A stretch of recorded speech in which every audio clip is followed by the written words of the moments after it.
Hey everyone, and welcome to the Magical Miracle Network. This is a free trade school based on the principles of A Course in Miracles, and we are so grateful all of you guys are here with us today. We have today our in-house prayer chaplain. Her name is Margaret Porter Daniel, and she's back with us today to do some great teaching with A Course in Miracles and some great praying as well. And she is really just an amazing spirit. So Margaret, say hi to everyone. Can you say hi so they can hear? Yeah, hi. Yeah, because if you wave, then the video won't go back and forth. So anyway, Okay. yes. So we have you on speaker view. So when I'm speaking, it shows me, and when you speak, it shows you. And again, we're so grateful that you're here with us today. So I'm going to kind of just be very quiet. We've had a great chit chat right before we hit the record button. And I'm going to turn it over to you and let you lead the way. Oh, thank you, sister. All right. Greetings, everyone. Welcome to this time and the gift of sharing this time. So I wanted to share with you lesson 14 from A Course in Miracles. The beauty of A Course in Miracles is that it's all about undoing the mind. It just takes everything you ever thought was real or considered this is the way it is, and it literally flips it, turns it over, and you go, whoa, and your world begins to change. So one of the powerful lessons for that is, and one of my favorite, is lesson 14. God did not create a meaningless world. The idea for today is, of course, the reason why a meaningless world is impossible. What God did not create does not exist. And everything that does exist exists as He created it. The world you see has nothing to do with reality. It is of your own making, and it does not exist. The exercises for today are to be practiced with eyes closed throughout. So we won't do exercises, but I just want you to think about the idea and what it's trying to get you to do. Yeah, and Margaret, I'm sorry. I just wanted for everybody. It's lesson 14, right? Lesson 14. Lesson 14, page 23 in the workbook. Okay, great. Thank you. Yeah. The idea for today is another step in learning to let go the thoughts that you have written on the world and see the word of God in their place. The early steps in this exchange, which can truly be called salvation, can be quite difficult and even quite painful. Some of them will lead you directly into fear. You will not be left there. You will go far beyond it. Our direction is toward perfect safety and perfect peace. With eyes closed, think of all the horrors in the world that cross your mind. Name each one as it occurs to you, and then deny its reality. God did not create it, and so it is not real. Say, for example, God did not create that war, so it is not real. God did not create that airplane crash, and so it is not real. God did not create that disaster, and so it is not real. This is your personal repertoire of horrors, is what you are looking at, what you are looking. These things are part of the world you see. Some of them are shared illusions, and others are part of your personal hell. It does not matter. What God did not create can only be in your own mind apart from His. Therefore, it has no meaning. In recognition of this fact, conclude the practice periods by repeating today's idea. And this is one, it's actually, in a way, kind of a good affirmation. God did not create a meaningless world. You know, I found that to be really helpful to me as I was studying A Course in Miracles. And like when I got into situations that were really upsetting and overwhelming, Yes. I would just repeat in my mind, God did not create a meaningless world. And I'm going, this isn't real. This is not Right.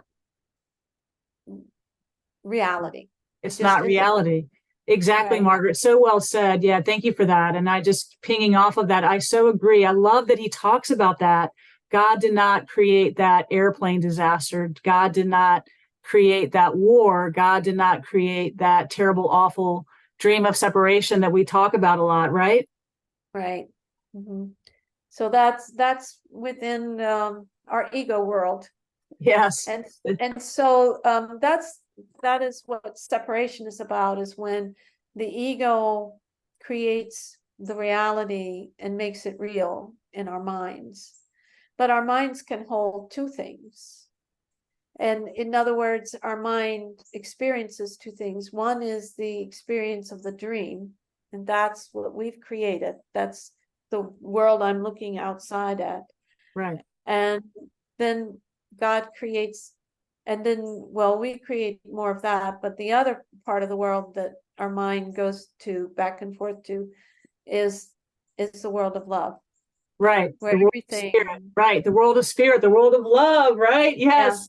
where everything is beautiful, absolutely beautiful.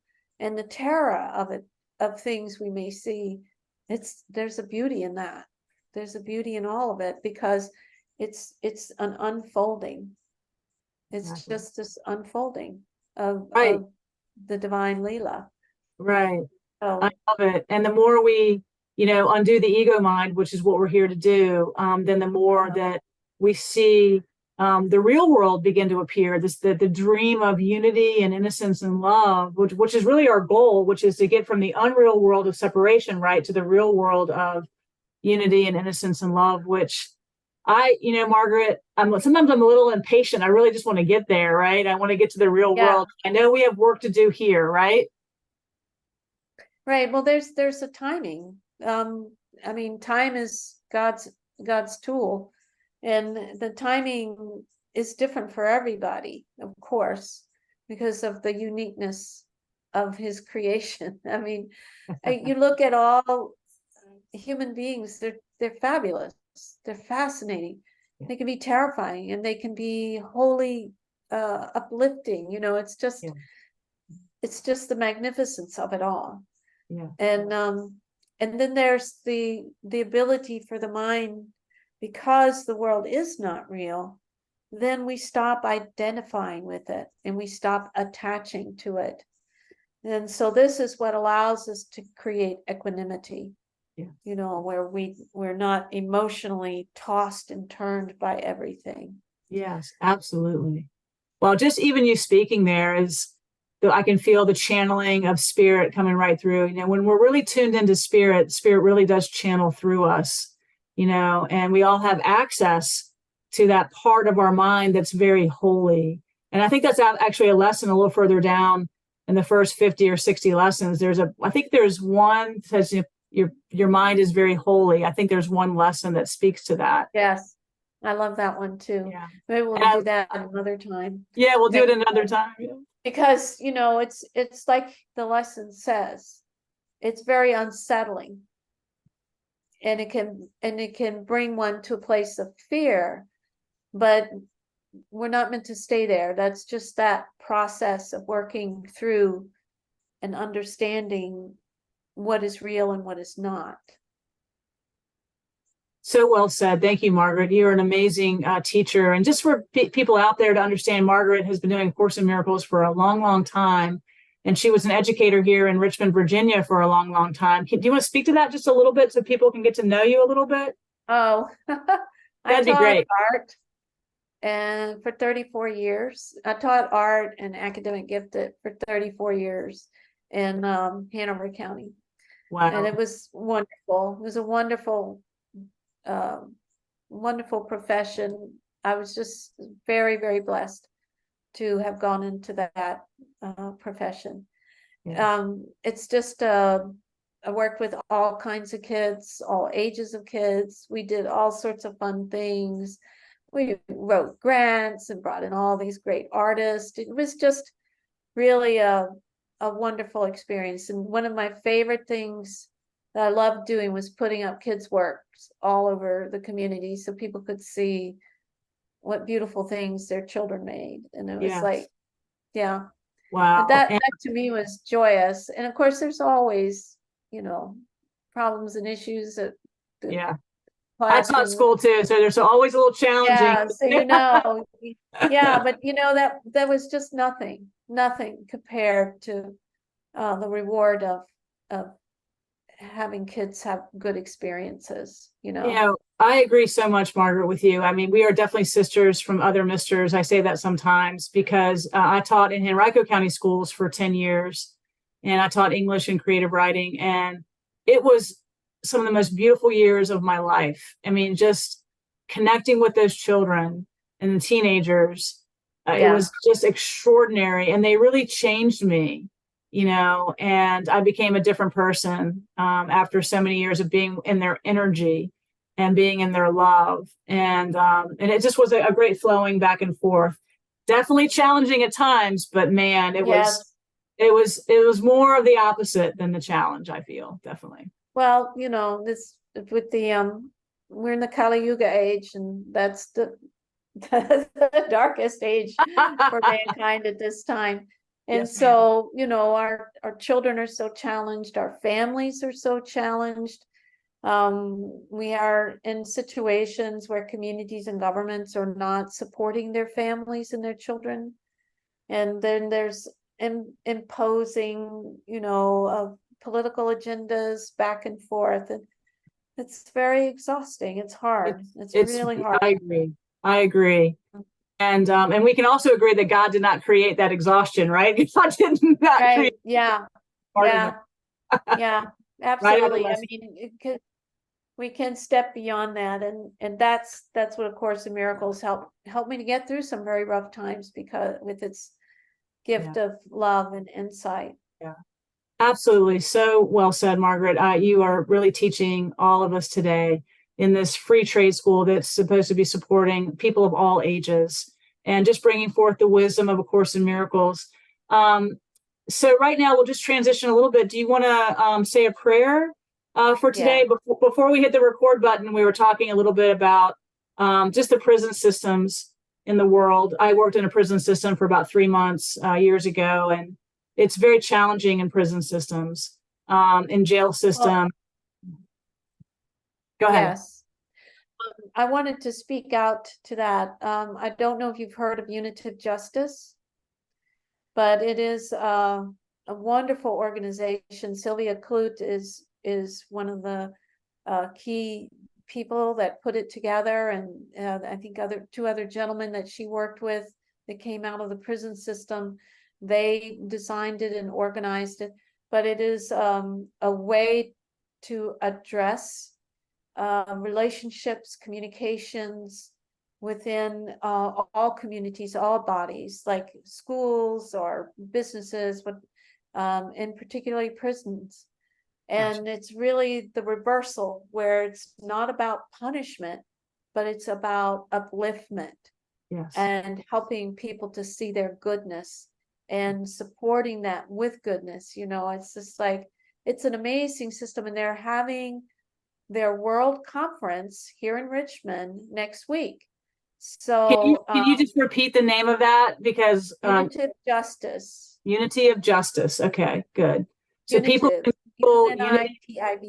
Unitive, Unitive Justice. Oh, Unitive. Okay. Yeah. And you can look up Sylvia Clute. Can you spell her last name? Yeah, Clute, Clute. And she is the mover and the shaker. Gotcha. And she's has just stayed with this. And anyway, she's a remarkable lady. She's a former lawyer, was in the defense. Yes, I recognize the name. Yeah. Yeah. Well, wow. So can we, we'll just kind of transition into maybe, saying a prayer for her. I'm so grateful that they'll be in Richmond next week. as we record this. We are broadcasting and recording live from Richmond, Virginia. And that particular organization will be here next week, which I'm getting chills even just saying that. So maybe we can say, as we just sort of close out today, I would like to turn it over to you to do a beautiful prayer.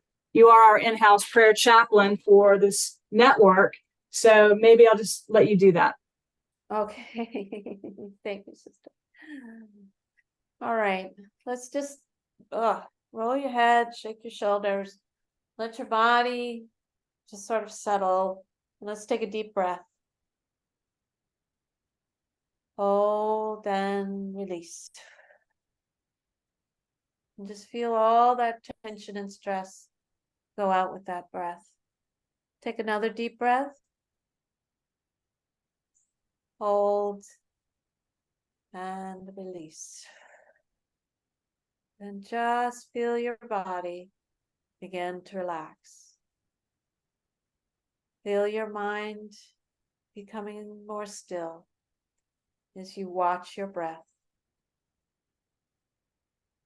Breathing in light, breathing out love. And just feel that breath moving in and moving out. Feel everything within you become quiet and settled.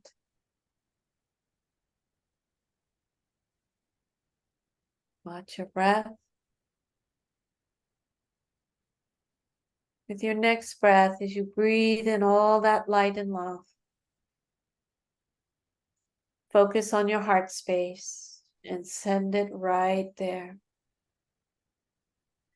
And feel the warmth that brings to your heart.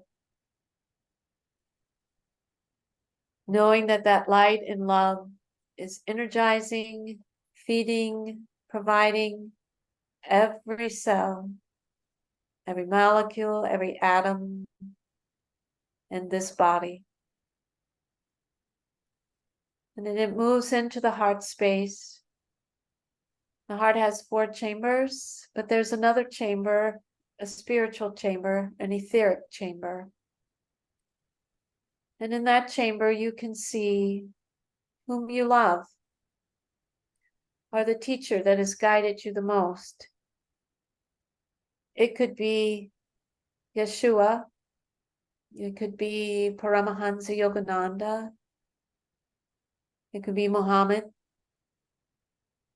could be whoever awakens that deepest, sweetest part of you, whom you love with all your heart and all your mind. Sri Satya Sai Baba, Buddha, whomever you are guided to. And with this divine being in your heart space, you realize you're never alone, because you are this very being. You are in everything. You are divine thought.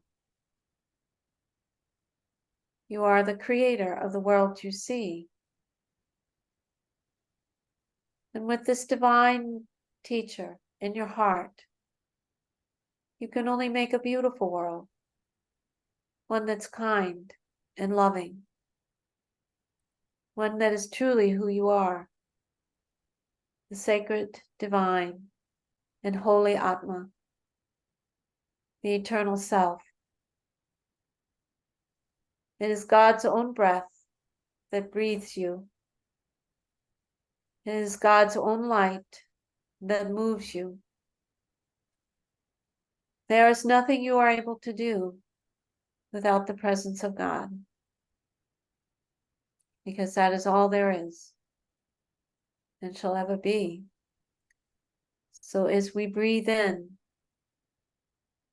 we feel our hearts expand with this divine being and extend beyond our bodies this energy of light and love. And this circle of people who are here watching are listening. Your hearts are all joined. Our hands are all joined etherically. And the energy flows between us all, a beautiful, loving light, a kind and sweetness that comes only through God, through the Creator, through the Maker, through you. And in this love circulates around. It brings a sweetness to all of us, a warmth in our heart, a kindness in our bodies, a clarity in our minds. And now we expand this energy out to one another. And in this circle of light, we create a great vortex of love, all emanating from us. We are holding this. We are this light. We are this love. We extend it beyond us into the world, creating a sweetness, a lightness, moving out the darkness, the fear, the ignorance, moving it out, moving it out. And the world before us is one of kind words, of good thoughts. We begin to reverse our actions of anger. They no longer exist because they're not real. They are meaningless. We begin to say the things that are nurturing and loving and uplifting because the other words are meaningless. Only love has meaning. And so as we look into our world, the one that many of us through eons, through births, multiple births, over and over have created, we begin to undo what was done out of ignorance, out of fear, out of sorrow, out of guilt, out of the idea of sin. All of these things, they don't exist. All that exists is compassion, patience, forbearance, strength, a good will. And we extend this into the prisons where so many souls struggle, being brought into a darkness and ignorance that does not lift them or move them beyond. And so we call the forces of light and the angels and the teachers of wisdom to move into these systems where punishment becomes extinct. And instead there's nurturing and there's forgiveness for what never happened.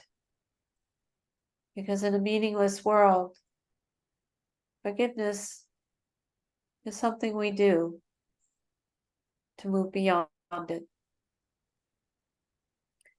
And so we call forth our lights and we touch all these people around the world that are in these places of darkness, in these pens and held like animals. And we hope and pray when we move beyond the hope.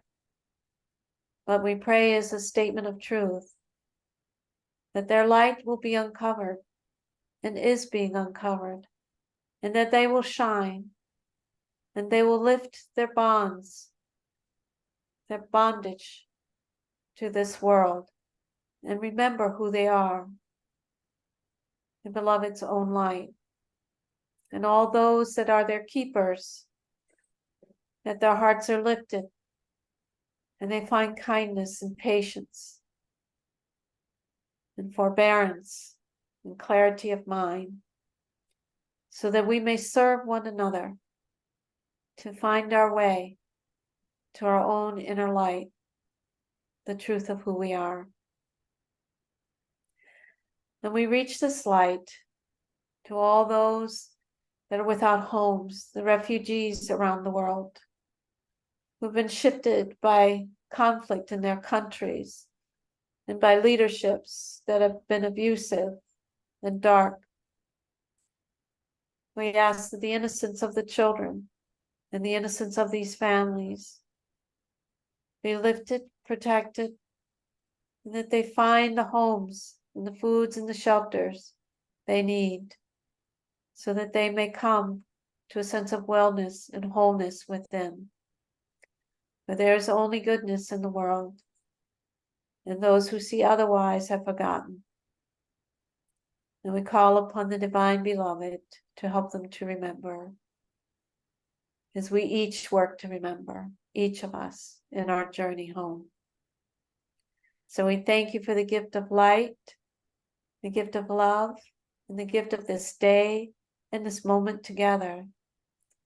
We thank you, beloved, for this creation and this body, that we may be of greater service and may do greater good. And as our awareness unfolds and we return home. And so it is. Sairam. Amen. Om. Margaret, thank you. I always feel like we have this transcendent moment, and I feel as if beings watching this over and over and over again will reach that transcendent moment as they rewatch this video from time to time. I know the last one we did together, I rewatched it several times through the week just to have that sense of that guided meditation, that prayer.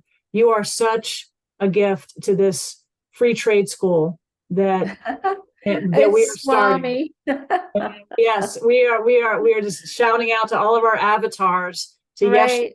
yeah, all of them. Yeshua, Buddha, yes, go Buddha, go, yes, and we are just shouting out to all of our avatars who are still with us and Yes. still leading the way. And that's the gift of surrender. That's the gift of surrender.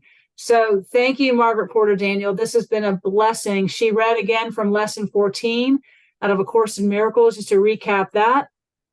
And also she mentioned a beautiful, is it a nonprofit with Sylvia Clute? Oh, yes, very much so. And can you rename that nonprofit one more time?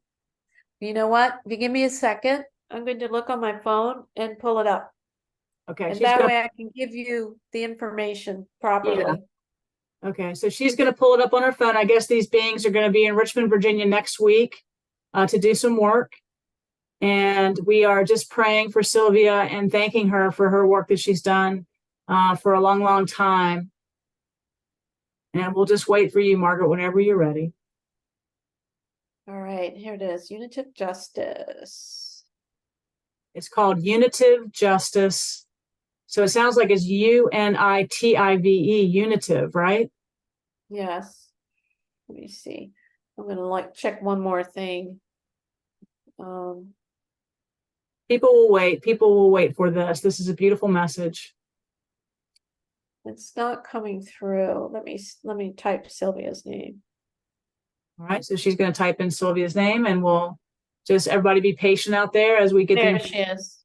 Okay. Turn free press and beautiful messages are worth waiting for. So just take your time. Okay, Richmond Free Press. Destiny Unveiled. Restorative Justice. There we go. I was finding something else, but okay, so what we can do is if you can just text me that information, I'll put it in the description box here for this particular transmission today, so that if people are guided, they can look it up and check it out.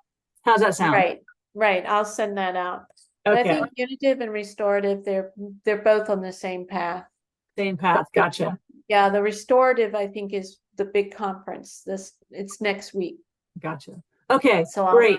I love it. Any final words before we stop the recording today? Anything you want to say to the beautiful network of this free trade school that we're starting together? Anything that feels good? Go ahead, Margaret. Just that I love you all. We love you too. Thank you so much for sharing this time, Sarah. All right, guys. Well, thank you so much, Margaret Porter Daniel, our in-house prayer chaplain for the Magical Miracle Free Trade School here, broadcasting and recording live from Richmond, Virginia. Everybody be patient with me. I'm visually impaired, and it takes me a minute to stop the recording. So give me one moment while I find the button. Margaret, I love you. I love you too. You're the light of the world. Sister.